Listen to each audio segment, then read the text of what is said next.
Hello students, I am doctor Neelam Sharma.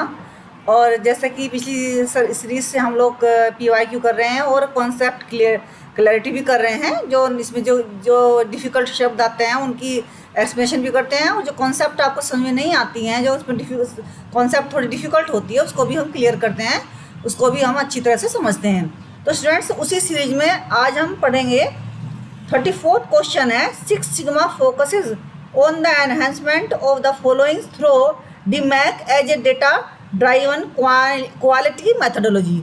इसका हिंदी में भी देख लेते हैं इसको। 6 सिग्मा एक डेटा संचालित गुणवत्ता कार्यविधि के रूप में DMAIC के माध्यम से किस प्रकार ध्यान केंद्रित करता है। तो इसमें जो है 4 दिए गए हैं options: process, product, purchase, power. तो स्टूडेंट, इसमें जो सही आंसर है वो है प्रोसेस। अब प्रोसेस क्यों है?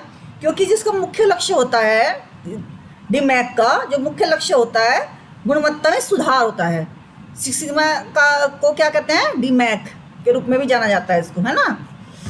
जिसका उपयोग क्या करते हैं हम? इंजीनियरिंग में विनिर्माण प्रक्रियाओं को सांख्यिकीय रूप से रेट करने के लिए किया जाता है। एक 6 सिग्मा प्रक्रिया तब होती है जब उन्हें उत्पादन करने के सभी अवसरों के 99.99966% में कोई दोष करने की उम्मीद नहीं होती, यानी कि 100%। ठीक है, तब हम इस प्रक्रिया का प्रयोग करते हैं। As per the next question है 35th।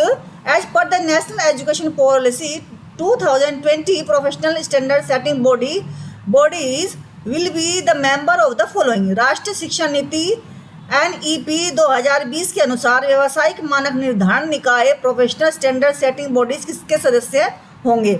नेशनल एक्रीडिटेशन काउंसिल के, हायर एजुकेशन ग्रांट्स काउंसिल के, नेशनल हायर एजुकेशन रेगुलेटरी के, या जनरल एजुकेशन काउंसिल के। हिंदी में देख लेते हैं, राष्ट्रीय प्रत्यायन परिषद, या फिर B उच्चतर शिक्षा अनुदान परिषद, या C राष्ट्रीय उच्चतर शिक्षा विनियामक परिषद, या D सामान्य शिक्षा परिषद। तो इसका जो उत्तर सही जो इसका आंसर है स्टूडेंट्स, वो है जनरल एजुकेशन काउंसिल। ये क्या करती है? प्रोफेशनल स्टैंडर्ड सेटिंग बॉडीज है will be the member of the following as per the national education policy 2020। राष्ट्रीय शिक्षा नीति 2020 के अनुसार एक एकल नियामक निकाय भारत में उच्च शिक्षा का मार्गदर्शन करेगा। भारतीय उच्च शिक्षा आयोग HECI नामक नियामक निकाय में उच्च शिक्षा के विभिन्न कार्यों में निपटने के लिए 4 कार्य क्षेत्र होंगे। कौन कौन से होंगे? ये 4 दिए गए हैं, चारों दिए गए हैं। देखो, NHERC जो पहले NHERC है ना, national higher education regulatory council. दूसरा है GC सामान्य शिक्षा परिषद। तीसरा है HEGC, मैंने आपको पहले सीरीज में भी करा दी है वैसे क्वेश्चन का आंसर। और चौथा है उच्च शिक्षा अनुदान परिषद NAC। तो राष्ट्रीय शिक्षा विनियामक परिषद क्या करता है? NHERC क्या करती है? उच्च शिक्षा विनियमन का निर्धारण और कार्यान्वयन। विनियमन का मतलब रेगुलेटरी, है ना, निर्माण और कार्यान्वयन। और सामान्य शिक्षा परिषद क्या करती है? शिक्षा के लिए मानक सेटिंग करती है, जो अभी है ना, मानक सेटिंग करती है। और शैक्षिक संस्थानों के लिए राष्ट्रीय प्रत्यायन परिषद क्या करता है? प्रत्यायन। और उच्च शिक्षा अनुदान परिषद क्या करता है? शैक्षणिक और अनुसंधान गतिविधियों को वित्त पोषित करता है। ठीक है, तो ये इसका जो है आंसर सही है, जनरल एजुकेशन काउंसिल ये इसके मानक निर्धारण करता है। फिर 36th क्वेश्चन है, in educational management as a system in education management as a system. एक प्रणाली के रूप में शैक्षिक प्रबंधन में क्या होता है? प्रोसेस आर अनप्रेडिक्टेबल, या फिर प्रोसेस आर मैकेनिकल, या फिर outputs are uniform in nature, या फिर D input are not same. तो इनमें से क्वेश्चन इनको हिंदी में भी देख लेते हैं। प्रक्रियाएं अप्रत्याशित होती हैं, प्रक्रियाएं यांत्रिक होती हैं, निर्गत प्रकृति में एक समान होते हैं, आगत एक समान नहीं होते हैं। तो स्टूडेंट्स, इसमें जो क्वेश्चन इस क्वेश्चन है, इसका जो ऑप्शन है उनमें से पहला ऑप्शन सही है, प्रोसेसेस आर अनप्रेडिक्टेबल, है ना, ये सही है। क्यों सही है? एक प्रणाली के रूप में शैक्षिक प्रबंधन में प्रक्रियाएं अप्रत्याशित होती हैं। शिक्षा के प्रबंधन के महत्व का अध्ययन अगली तथ्यों के आधार पर किया जाता है। कौन से तथ्य हैं ये? तथ्य ये हैं कि शिक्षा के नीतियों और योजनाओं को निर्धारित तथा निर्मित करने के करने, निर्मित करने, क्रियान्वित करने तथा उनका मूल्यांकन करने के लिए, नीति और योजनाओं का, ठीक है, निर्धारण करना और फिर उनको निर्मित करने के लिए, फिर क्रियान्वित करने के लिए। फिर दूसरा है शिक्षा में स्थायित्व और निश्चितता लाने के लिए। किसके बारे में बात कर रहे हैं हम? Educational management as a system. Educational management as a system तो कैसे काम करता है एजुकेशन में, किन किन उसमें क्षेत्रों में काम करता है? तो ये है क्षेत्र, 2 क्षेत्र बता दिए मैंने।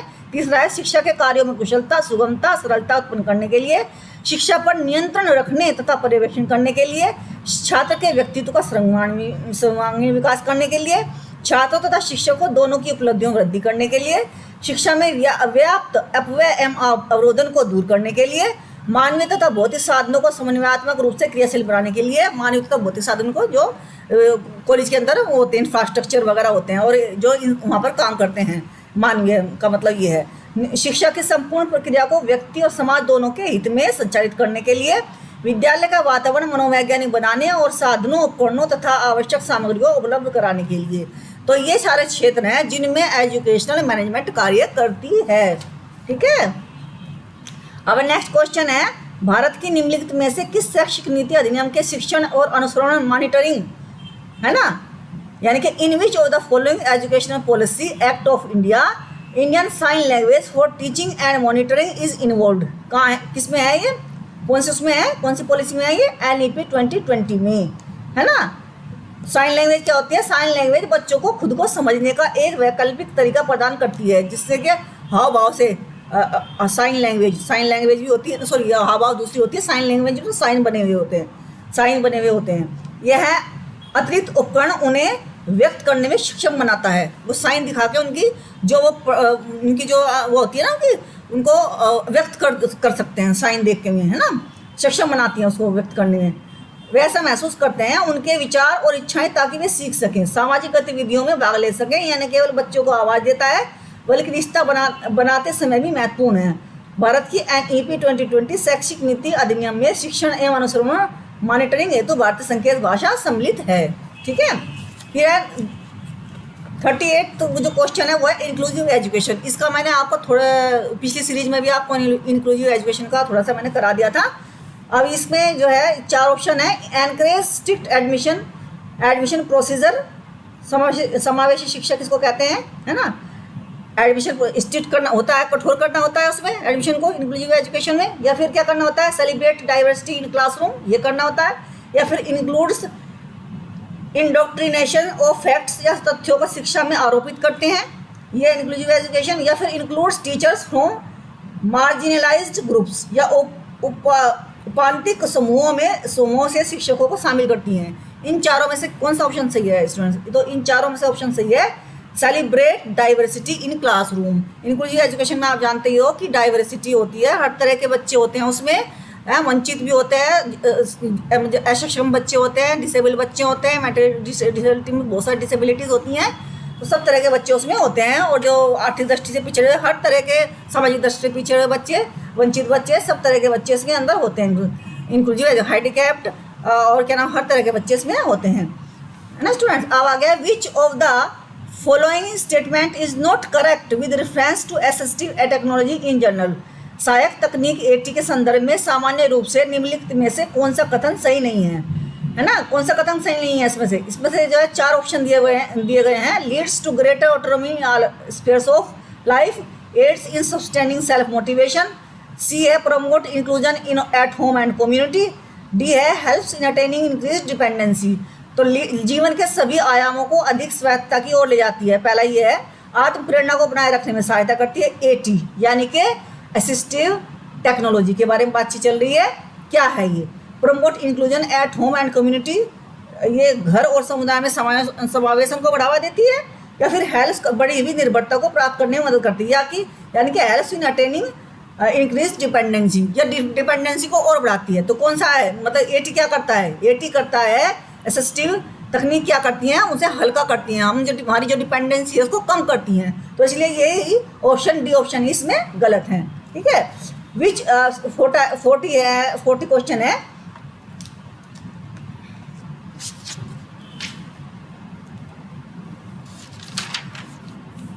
अरे 33 क्वेश्चन देख लेते हैं स्टूडेंट्स, इनसे पहले 33 क्वेश्चन देखते हैं। Which of the following implies the refresh step of Lewin change management model, निम्नलिखित में से किसमें लेविन के परिवर्तन प्रबंधन निर्देश का रिफ्रेश अंतर्निहित है। तो ये जो इसमें कौन सा क्वेश्चन सही है, उसका ऑप्शन सही है कम्युनिकेट ए चेंज एग्जीक्यूटिव। तो इसमें आपका आंसर सही है रीइंफोर्स ए चेंज, परिवर्तन का पुनर्बलन। क्यों है? लेलिन का मानना है कि परिवर्तन एक ऐसी प्रक्रिया है जो संगठन को इस नई अवस्था में संक्रमण या स्थानांतरित होना चाहिए। परिवर्तन चरण जिसे संक्रमण या गतिमान भी कहा जाता है, परिवर्तन के कार्यान्वयन द्वारा चिह्नित किया जाता है। यह तब होता है जब परिवर्तन वास्तविक हो जाता है। Which of the following implies the refreeze step of Lewin's change management. Refreeze कहने का मतलब है रीइंफोर्स ए चेंज, यानी कि जब हमें चेंज चाहिए, जब हमको चेंज चाहिए होता है, हम पूरी शक्ति होती है चेंज को प्राप्त करने में, तब की बात है ये कि अगर अब चेंज के लिए हम तैयार हैं बिल्कुल। जब चेंज किए बिना कोई भी गुंजाइश नहीं है कि चेंज ना किया जाए, हम चेंज के लिए तैयार हैं। तो अभी चेंज हम आज ना ये टॉपिक कर लेते हैं, ये जो कॉन्सेप्ट है ना चेंज मैनेजमेंट की, ये टॉपिक भी ले लेते हैं क्योंकि इसमें क्वेश्चन में आया भी है ये रिफ्रीज। तो उसको जान लेते हैं आखिरकार रिफ्रीज क्या है, कहाँ से आया है। एजुकेशनल मैनेजमेंट एंड एडमिनिस्ट्रेशन का ही टॉपिक है चेंज मैनेजमेंट। तो उसको आज हम उसको लेते हैं, उसको समझते हैं अच्छी तरीके से, उसके कॉन्सेप्ट को क्लियर करते हैं आखिरकार चेंज मैनेजमेंट क्या है ना। चेंज मैनेजमेंट से क्या हम भी कभी रूबरू हुए हैं? चेंज मैनेजमेंट कभी स्कूल में, कॉलेज में, है ना, कहीं किसी ऑर्गेनाइजेशन में क्या चेंज मैनेजमेंट हमने कभी देखा है या कभी महसूस किया है? तो उसको हम देखते हैं कि कैसे हम गाए बगाए इन चीज़ों को देखते रहते हैं, लेकिन हम उनको समझ नहीं पाते। और जब आप किताबों में देखते हैं तो वो बिल्कुल वैसा ही हमें महसूस होता है कि हाँ, हमने शायद इस तरह के चेंजेस देखे भी हैं। तो ये शुरुआत करते हैं यहाँ से। Planned change management is a strategy of preparing an organization to achieve new goals और move in a new direction. ठीक है, पुरानी चीज़ को छोड़ करके किसी भी उसमें पुरानी चीज़ों को, और किसी ऑर्गेनाइजेशन में पुरानी चीज़ों, पुराने ढर्रे को छोड़ करके नए की तरफ, नए की तरफ होकर नए में कुछ फ़ायदा होगा, कुछ लाभ होगा, अच्छा होगा, है ना। इसीलिए तो नए की तरफ डायरेक्शन करते हैं। The direction can refer to a organization culture भी हो सकता है। परिवर्तन जो होता है, जब हम चेंज करते हैं, इंटरनल स्ट्रक्चर में भी हो सकता है। अंदर के जो स्ट्रक्चर होता है ऑर्गेनाइजेशन के अंदर, स्ट्रक्चर है ना, रूम में, उनके इंफ्रास्ट्रक्चर में अंदर भी हो सकता है। प्रोसेस में जो वहाँ कुछ प्रोसेस होती है, जो वहाँ कुछ पढ़ाई, अगर कोई हम उससे इंस्टीट्यूट से ले ले, एजुकेशनल इंस्टीट्यूशन से इसका मतलब ले ले कि जहाँ जो कोर्सेज वहाँ पढ़ाए जाते हैं, जो प्रोसेस वहाँ चलती है, जो कोर्सेज वहाँ पढ़ाए जाते हैं, उनसे संबंधित। और any other spheres related to the business, या फिर एनी अदर बिजनेस से भी संबंध है। तो ऑर्गेनाइजेशन बिजनेस में भी होते हैं, ऑर्गेनाइजेशन एजुकेशन में भी होते हैं। प्रचलित कार्य प्रणाली, कार्य विधियों, नीतियों, कार्य परंपरा आदि में सुधारात्मक बदलाव करना ही परिवर्तन कार्य प्रणाली है ना। प्रणाली सिस्टम में, कार्य विधि उनके कार्य करने के तरीकों में, है ना, नीतियों में जो पॉलिसीज वहाँ बनाई जाती है, कार्य परंपरा कार्य करने के तरीके में, प्रोसेस में, कार्य परंपरा प्रोसेस में, इन आदि में सुधारात्मक बदलाव करना ही परिवर्तन प्रबंधन है। Need for planned change. अब हमें ये बताइए कि हमें चेंज की आवश्यकता पड़ी क्यों?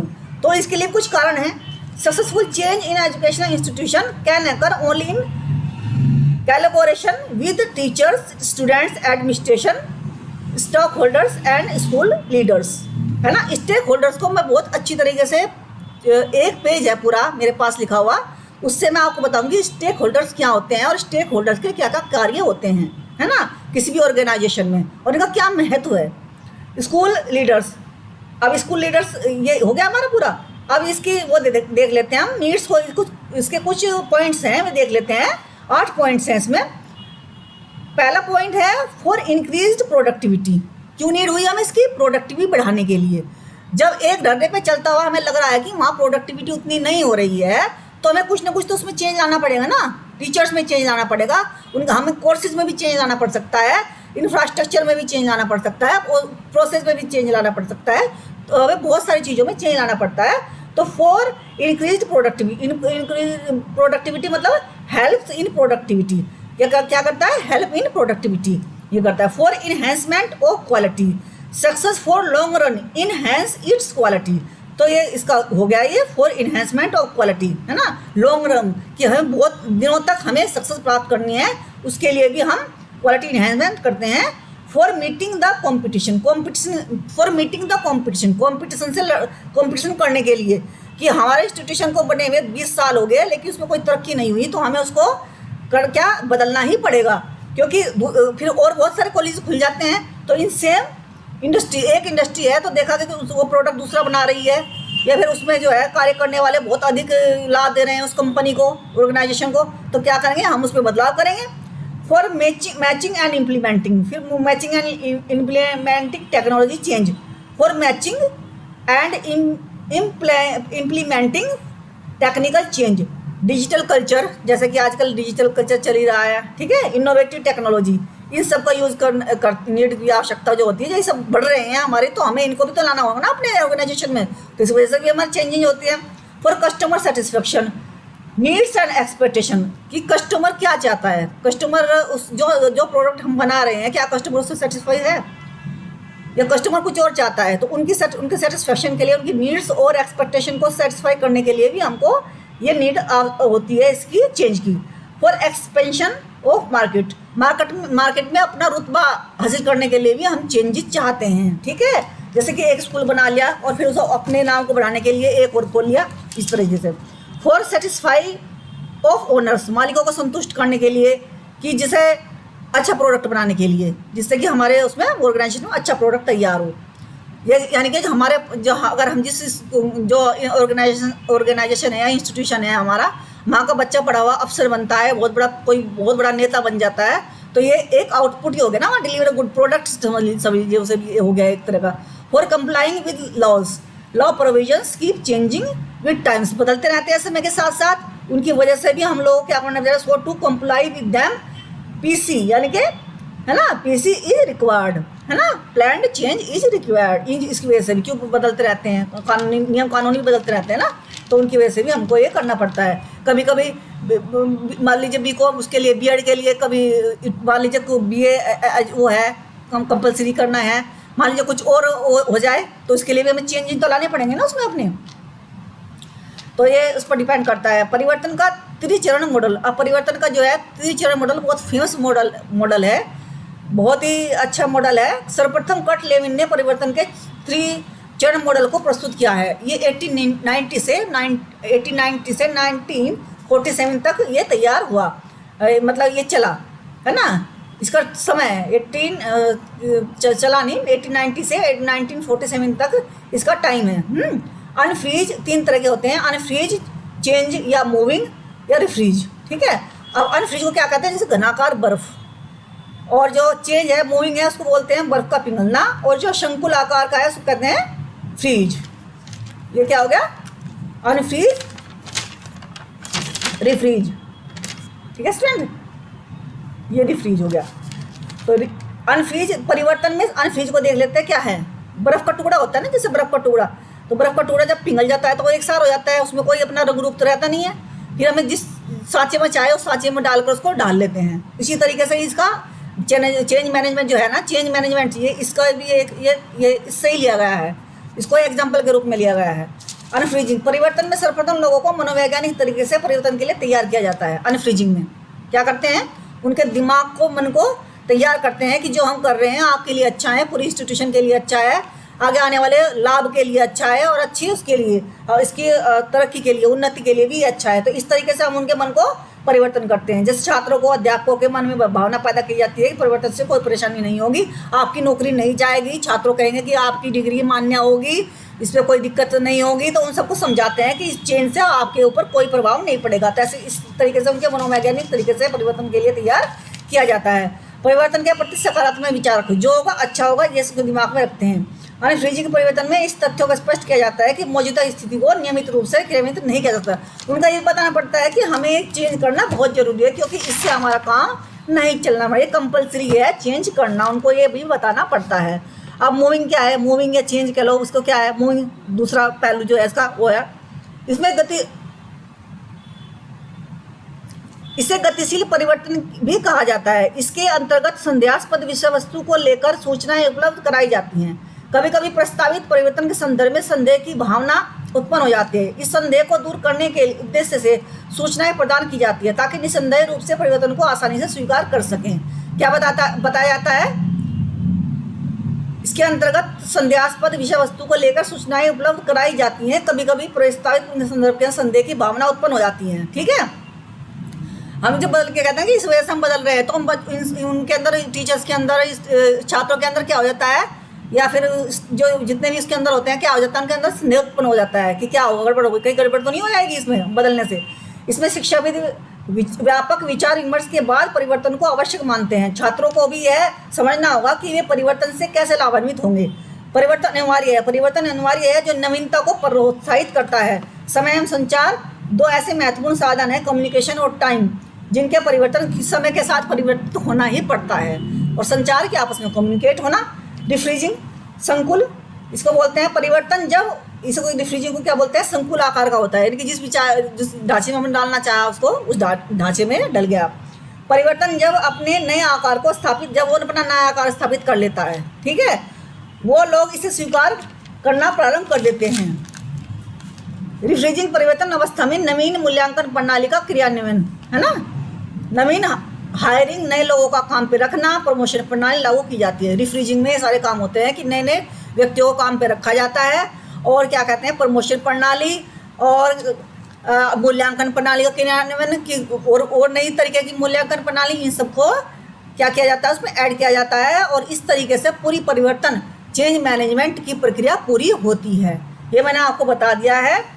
और स्टूडेंट्स ये बताइए कि आज का सेशन आपको चेंज मैनेजमेंट आपको समझ में आया कि नहीं आया। मुझे उम्मीद है कि समझ में आ गया होगा। चेंज मैनेजमेंट इतना क्लिष्ट टॉपिक नहीं है। तो स्टूडेंट आज के लिए बस इतना ही। अपने जो पेरेंट्स हैं उनको जो है रेस्पेक्ट कीजिए, अपने टीचर्स को रेस्पेक्ट कीजिए, अपनी सेहत का ध्यान रखिए, और यूजीसी नेट की जो है तैयारी मन लगा के कीजिए, खूब शिद्दत से कीजिए। आज के लिए बस इतना ही। और इसको जो हमारी वीडियो को सब्सक्राइब कीजिए, और कमेंट सेक्शन में कमेंट कीजिए, और जो अपने सुझाव है वो दीजिए। Bye bye.